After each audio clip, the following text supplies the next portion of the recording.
भगवान हनुमान अपनी राम भक्ति के लिए और उनके प्रति संपूर्ण समर्पण के लिए प्रसिद्ध हैं। भगवान हनुमान विभिन्न नामों से जाने जाते हैं, जैसे कि अंजनी पुत्र, केसरी नंदन और मारुति इत्यादि। वे अपने हाथ में एक बड़ी गदा रखते हैं जो कि शक्ति का प्रतीक है और उनका चरित्र ये सिद्ध करता है कि किसी भी व्यक्ति में अनगिनत शक्ति बसी होती है। शिव पुराण के अनुसार भगवान मारुति को भगवान शिव का अवतार और भगवान राम के भक्त में पूजा जाता है। हिंदू पौराणिक कथाओं में भगवान हनुमान का जन्म हिंदू ब्रह्मांड के 4 युगों में से दूसरे युग यानी कि त्रेता युग से संबंधित माना जाता है। भगवान हनुमान का जन्म माता अंजनी और कपिराज केसरी के परिवार में हुआ था। इसके परिणाम स्वरूप उन्हें विभिन्न नामों से जाना जाता है, जैसे अंजनी के लाला, आंजनेय और केसरी नंदन। ये नाम भगवान हनुमान के दिव्य वंश और उनके प्रारंभिक स्रोतों को दर्शाते हैं और हिंदू पौराणिक कथाओं में अंजनी और केसरी से उनके संबंध की महत्ता को दर्शाते हैं। हनुमान जी के जन्म की कथा हिंदू पौराणिक कथाओं में एक अद्वितीय किस्से के साथ सुनाई जाती है। कहानी के अनुसार वायुदेव ने आध्यात्मिक विधि के माध्यम से माता अंजना का गर्भ धारण कराया। इस विधि से भगवान हनुमान का जन्म हुआ, जिसके कारण वे वायुपुत्र के नाम से भी संबोधित किए जाते हैं। हनुमान जी के जन्म से जुड़ी दूसरी कहानी कुछ इस प्रकार है कि राजा दशरथ जब अपनी तीनों रानियों के साथ पुत्र कामेष्ठी यज्ञ कर रहे थे, तब उनके यज्ञ से प्रसन्न होकर अग्निदेव ने उन्हें खीर प्रसाद के रूप में प्रदान की, जिसमें गर्भधारण करने की शक्ति थी। इस खीर का एक हिस्सा अनजाने में एक कौवे से लग गया और वह कौवा उड़कर वहां पहुंच गया जहां अंजनी मां तपस्या में विलीन थी। वो खीर का हिस्सा अंजनी मां के हाथों में जा गिरा और इसे भगवान शिव का प्रसाद मानकर उन्होंने इसे स्वीकार किया और ग्रहण कर लिया, जिससे वे गर्भवती हो गईं।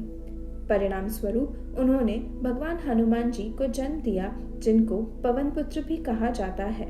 वाल्मीकि जी के रामायण के अनुसार भगवान हनुमान जी के बालपन की एक व्याख्या कुछ ऐसी है कि एक सुबह जब हनुमान जी उठे तब उन्हें बड़ी तेज भूख लगी और उन्होंने उगते हुए लाल रंग के सूर्य को देखा।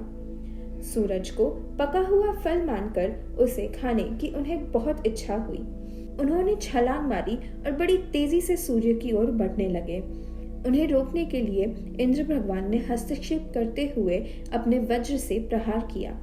ये अस्त्र भगवान हनुमान जी के जबड़े पर जा लगा, जिससे उनका जबड़ा टूट गया और वे पृथ्वी पर आ गिरे। यह देख वायुदेव को बहुत क्रोध आया और उन्होंने पृथ्वी पर से सारी वायु सीमित कर दी, जिससे सभी पृथ्वीवासियों को कष्ट पहुंचने लगा। इस समस्या का हल करने के लिए भगवान शिव ने हनुमान जी को पुनर्जीवित किया, जिससे वायुदेव का क्रोध शांत हुआ और उन्होंने पृथ्वी पर वायु को पुनर्स्थापित किया। क्योंकि यह त्रुटि इंद्रदेव की थी, उन्होंने हनुमान जी को आशीर्वाद दिया कि उनका शरीर वज्र की तरह मजबूत हो और वज्र अस्त्र से उन्हें कभी कोई हानि ना पहुंचे। अन्य देवताओं ने भी हनुमान जी पर अपनी अपनी कृपाएं बरसाईं, जैसे कि अग्निदेव ने आग से सुरक्षा दी, वरुण देव ने जल से सुरक्षा प्रदान की और वायुदेव ने उन्हें हवा की तरह अहंकार के बिना तेज बनाया। इसके अलावा भगवान ब्रह्म ने हनुमान जी को किसी भी स्थान पर बिना बाधा के जाने की क्षमता को प्रदान किया। इन दिव्य आशीर्वादों ने भगवान हनुमान को अमरता, अद्वितीय शक्तियां और असाधारण बल से समृद्धि प्रदान की। इन घटनाओं के बाद भगवान हनुमान अपने अलौकिक शक्तियों का उपयोग करने लगे और अज्ञात दर्शकों पर शरारतें भी करने लगे। एक दिन उनकी इन हास्य प्रिय प्रयासों ने गंभीर मोड़ ले लिया और ध्यान पर बैठे एक ऋषि उनका लक्ष्य बन गए। बाधा से क्रोधित होकर उन ऋषि ने गुस्से में भगवान हनुमान जी को शाप दिया, जिससे वे अपनी सारी शक्तियां भूल गए। इस शाप के कारण हनुमान जी को अपने बचपन से लेकर वयस्क अवस्था में जामवंत जी के याद दिलाने पर ही अपनी सम्मुख शक्तियों का स्मरण हुआ। जब रावण माता सीता का अपहरण कर उन्हें लंका ले गया, तब भगवान राम और लक्ष्मण जी उन्हें ढूंढते हुए किष्किंधा पहुंचे और सुग्रीव को वानरों का राजा स्थापित करने में मदद की। भगवान राम की सहायता से कृतज्ञ होकर सुग्रीव ने माता सीता की खोज में 8 दिशाओं में कई टोलियां भेजी।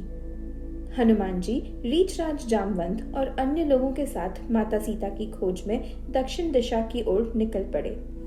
भारतवर्ष के दक्षिणी तट के सामने उन्हें लंका द्वीप दिखा। अब उस द्वीप पर कैसे पहुंचे वे इस बात की जांच करने लगे। तब जामवंत जी ने हनुमान जी को उनकी परम शक्तियों का स्मरण कराया और उन्हें यह याद दिलाया कि उनमें एक छलांग मारकर इस समुद्र को पार करने की क्षमता है। यह सुनते ही हनुमान जी का श्राप टूट गया और उन्हें अपनी संपूर्ण शक्तियों का पुनः स्मरण हुआ। अपनी दिव्य शक्तियों का स्मरण होने पर हनुमान जी ने अपने शरीर को पहाड़ जितना बड़ा बना लिया और लंका की ओर एक छलांग मारकर उड़ गए। लंका पहुंचने पर उन्होंने राक्षसों के राजा रावण और उनके अनुयायियों की जांच की।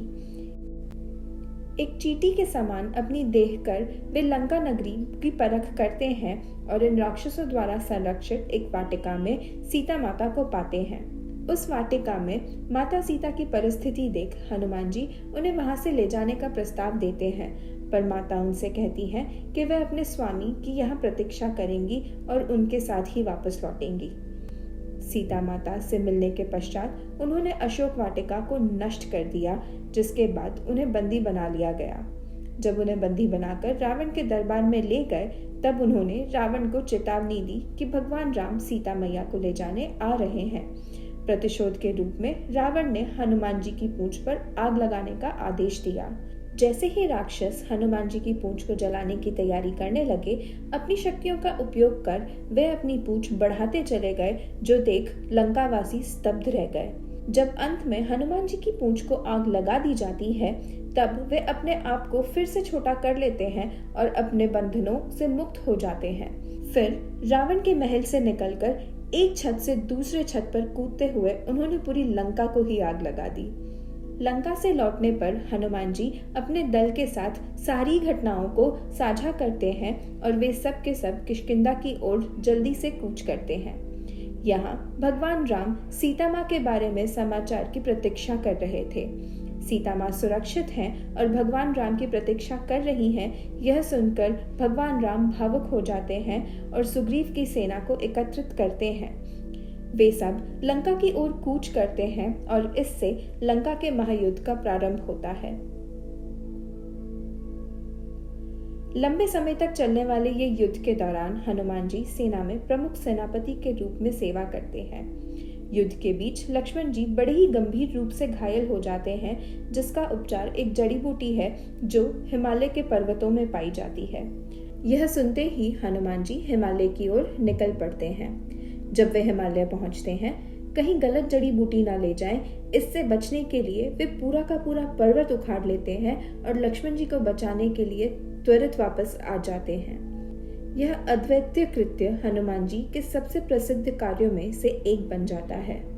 युद्ध के दौरान अहिरावण, जो कि रावण का भाई था, वह भगवान राम और लक्ष्मण जी को बंदी बनाकर अंतःपुर ले जाता है। अहिरावण एक बहुत ही शक्तिशाली राक्षस, प्रबल योद्धा और तंत्र विद्या में भी अभ्यस्त था। उससे लड़ने के लिए और राम भगवान और लक्ष्मण जी को बचाने के लिए हनुमान जी ने पंचमुखी रूप धारण किया। अहिरावण को पराजित करने का एकमात्र तरीका पांचों दिशाओं में जल रहे 5 दियों को एक साथ बुझाना था। इस जटिल काम का समाधान करते हुए हनुमान जी ने अपने पंचमुखी रूप को धारण किया, जो 5 अलग चेहरे का प्रतिनिधित्व करता है। प्रत्येक चेहरे का एक विशिष्ट रूप है, जो कि हनुमान जी, गरुड़, वराह, नरसिंह और हयग्रीव है। हनुमान जी ने अपने पंचमुखी रूप में सफलतापूर्वक सभी दिशाओं के दीपकों को एक साथ बुझा दिया। इससे अहिरावण की हार हुई और भगवान राम और लक्ष्मण जी बंधन से मुक्त हो गए। हनुमान जी के पंचमुखी रूप ने उनकी असाधारण क्षमताओं को प्रदर्शित किया और युद्ध की जीत में महत्वपूर्ण भूमिका निभाई।